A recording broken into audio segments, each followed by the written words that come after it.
Hey, I'm Drew Breasy, and this is Drew Breasy Uncuffed. Today is a special Sunday school. We're going to talk about 911 operators and emergency dispatchers.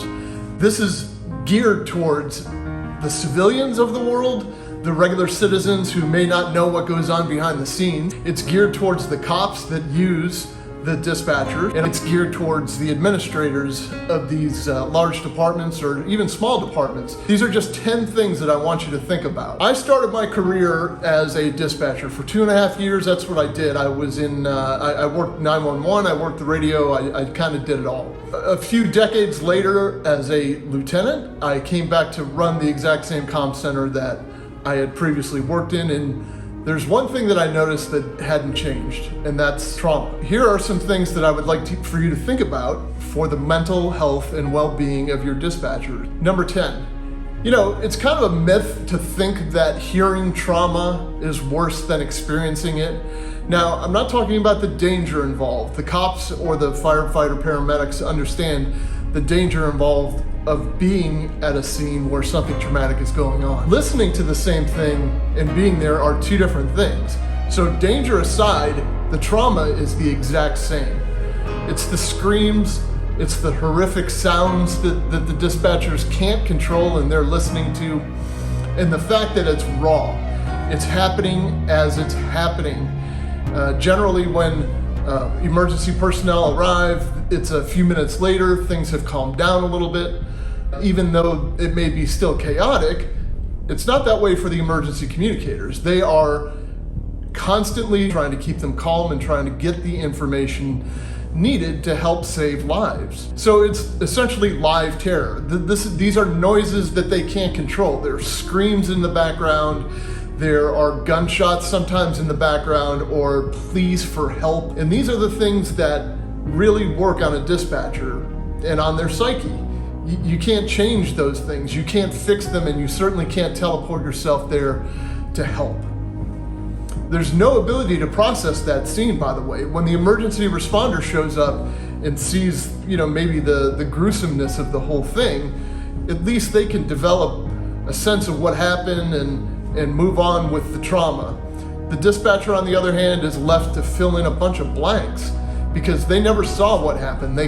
All they have is what's in their mind and what they imagine happened. So with that, number 9, there's a high turnover rate in the emergency communications field. They're understaffed. There's a high level of absenteeism, and there's a reason for all of that. There's an accumulation of trauma that's unprecedented. It just keeps building and building and building. And when you think about it, as an emergency worker, say a police officer, fire paramedic, you may go an entire shift, you might go an entire week without seeing a traumatic incident or hearing anything traumatic. An emergency communications dispatcher has a 100% chance on their shift, a 100% chance. Where I worked, all of the phone calls for the entire county came into one place, and they were routed to where they needed to go. So if it was a medical emergency, the cops never even heard about it. It was routed over to the county fire or the paramedics. But the dispatchers still have to deal with the raw emotion of that emergency. Hearing it over and over and over again will make you sick. The brain is processing stuff that it's probably not meant to process. And the dispatchers and emergency communicators that I know and work with are amazing at compartmentalizing and putting on a good show, so to speak, but it is taking its toll on them little by little. There's probably very little sick time in the bank of a typical emergency communications dispatcher because some days, understandably, they just don't have it. And that creates a problem because they're already short-staffed because people quit. People can't handle the trauma, and whether they cite that as the reason or not, or whether they know that's the reason or not, they leave. So there's a high level of absenteeism, there's understaffing issues, and sometimes there is forced overtime. So whether you want to work overtime or not, you're going to work overtime because they're too short. You see, on the street, officer doesn't show up for work, or you probably have 2 or 3 other officers that can help cover that zone. It doesn't work that way in 911. It doesn't work that way on the radio. You need a person in each seat to man that position, or else the system's going to break. If there's nobody there to answer the radio, or there's nobody there to answer the phone, how are you going to know where to go? Number 8, there's nowhere to go after a call. When things are really bad, like there's a baby drowning, or a mother calls and there's an overdose, or God forbid they deal with a suicide, which we'll get into in a minute, there's really nowhere to go once they're off the phone with that person. They have 4 walls that they deal with, and that's it. They have 4 walls in each other. Certainly they can get up and take a break or walk around, and some places have had the foresight to give them a quiet space, or give them dogs or something just to break the chain a little bit. But generally, there is no closure to what they just endured over the phone. And you know what happens within the next 2 or 3 minutes of them sitting there? Another phone call comes in, and they're responsible for answering it. And they're responsible for being put together enough to answer the questions, to get the information, to save lives. Number 7. I don't know if it's like this in fire and paramedic world, but sometimes in police agencies, the administration tends to pile on responsibilities on the communication center simply because they're there 24/7. So just because somebody is there 24/7 does not mean they have the proper manning and the proper attention span to be able to handle the tasks adequately. So every new app that comes out, or every new warning system or alarm system that comes out, generally it gets dumped on the communication center. Just give it to them. They're going to be there 24/7. Have them monitor it. They're there 24/7.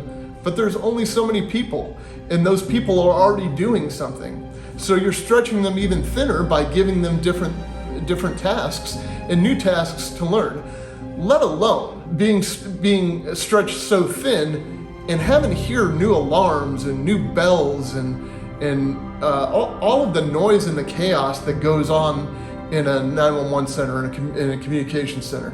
Do you realize that when there's an accident on a major interstate, people don't stop calling 911 until they see red and blue lights, or until they see a fire truck there? So they could handle 30 or 40 911 calls for the exact same car accident, but there's only 2 or 3 people handling it. They're stretched very thin. And when you start piling on more new gadgets and apps, they're not apt to say no. They're not in a position to say no because they're in the civilian sector. Which brings me to my next point. Number 6, they're often lumped in as clerical staff. So let's think about this for a second. You have the cops, or you have the firefighter paramedics, and then you have the dispatchers / civilians of the agency.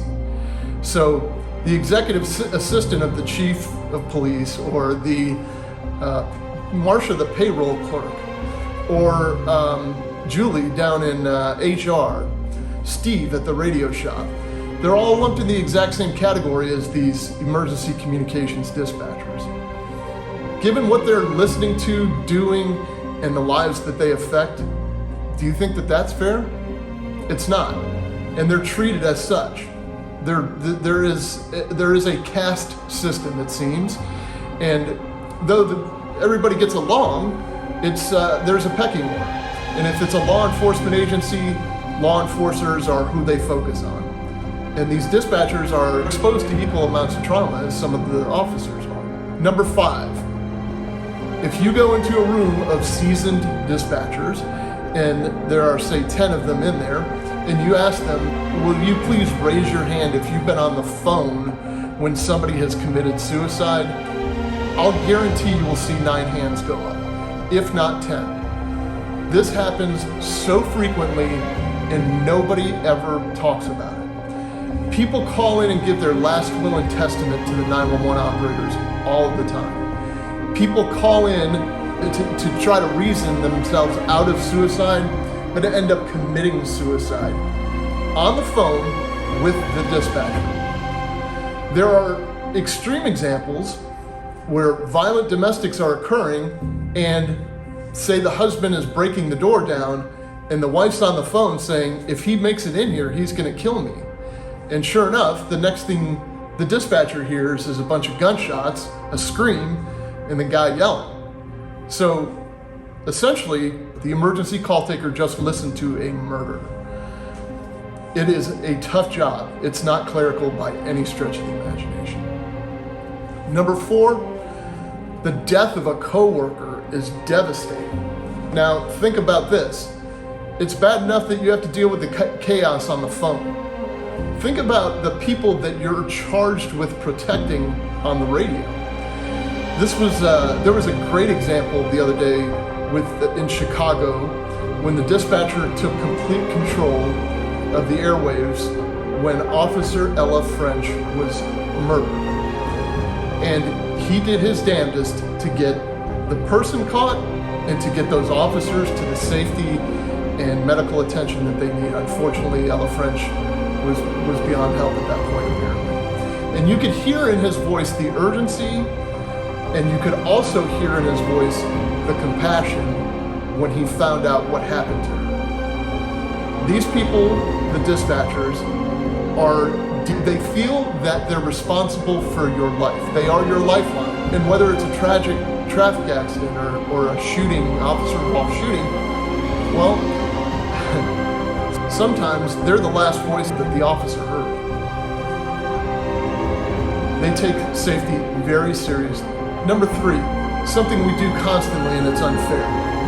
It is so easy for us on the street to be able to command from our vehicles, hey, call this person and tell them this is not what cops do. However, somebody has to talk to that person on the phone and reason with them. The person called either 911 or the non-emergency line for a service, and they're not getting the service, and you're asking the dispatcher to call back for whatever reason and tell them, we're not going to provide you that service. Now, this is a give and take, I understand. There are times when maybe the call for service should not have made it into the system, and that's debatable. There are other times when we just unfairly say, no, this isn't a legal matter, it's a civil matter, just deal with it, call them and tell them we're not coming, without much explanation. These people don't have law degrees, they don't know, so they're having to call back an 87-year-old lady and explain to her why we're not coming out because the guy from India called and tried to get her Windows password. It's not easy. It's not as easy as you think. Number 2, an area I don't think you should ever neglect is your public records area. Think about all of the traumatic information that comes into the 911 center. The murders, the suicides, but other criminal matters, or just even new media inquiries. There's somebody pulling those recordings and getting those recordings out to the public, which means there's somebody listening to it all over again. Sometimes that's a designated person, and you really have to keep an eye on that person because they are exposing themselves over and over and over again to a whole different level of trauma. It's not just the accumulation of trauma in that case, it's helplessness because they're listening to it and they can't even intervene to do anything about it. We had a media inquiry for a blast, an explosion at a power plant, and it was a horrific 911 call because the guy on the phone was describing what happened to the other 2 guys. There was a second call within the day or within a very short period of time about a murder. There was a need to prepare a 911 call for a murder trial. And then a third, a very gruesome helicopter crash where the driver is sitting next to his father who was just killed by a helicopter that landed in the street and chopped the truck in half. And to have to hear the driver describe what he's looking at, it's pretty traumatic stuff. So they prepared these 3 things and sent them out to where they needed to go, whatever news media outlet or court outlet needed them. But think about what that person had to listen to all day. That's tough. And last but not least, this is the most important, especially for you administrators out there.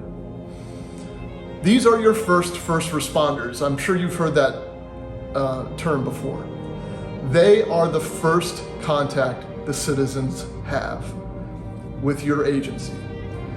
So I ask you, if they're dealing with the accumulation of trauma, if they're dealing with depression and sickness, if they're not well adjusted, what do you think the conversations are that are taking place between them and the citizens? The citizens generally don't have a very long fuse when it comes to calling the non-emergency lines or 911. Sometimes the wait times alone are enough to make people very upset, and that gets back to the staffing level again. Sometimes you have to sacrifice the non-emergency line in favor of the 911 line. So think of this. What if a maladjusted emergency call taker has a confrontation with somebody on the phone who's not real happy with law enforcement now? And who do you think the first person to knock on the door to handle their emergency is? It's a law enforcement officer. Does that lead to an unnecessary use of force? Does it lead to another complaint? Does it lead to a bad public image? Your dispatchers are so important, and their mental health and well-being is sometimes neglected or overlooked. I'm certain that you show appreciation, at least I would hope you do. But there's a whole different level of trauma. Think of any active shooter call and think of where all the information is coming from. It's a flood of 911 calls. And they're trying to get the information out to you to save lives. So here are some suggestions. Include any comm center in a debrief of a very traumatic incident. Make sure that their voice is heard. 2, if there's a traumatic call that happens on the street and you're an officer, why don't you call the dispatcher and just give them some closure? Tell them what actually happened. See if they have some questions. A lot of times they just want to fill in the blank instead of going home, trying to figure it out for themselves and burying themselves in a bottle of wine. And lastly, include them in your exercises, not just to monitor the channel, but to be part of the exercise. If you're going to train in reality. And pulling them as part of it, it's communications. If you look at any major disaster over the last 10 or 15 years, at an after-action report, you'll see that the first thing that collapsed was the communications part. Not the communications center, but the communications between everybody there. So why wouldn't you train with them? Why not bring them into the training? I hope this has been enlightening to you. I hope that you learned something today. And I hope that you treat them a little bit different. They deserve our love and respect, and I will always give that to them. I'm Drew Breasy. I'm entitled to my opinion. This has been Sunday School.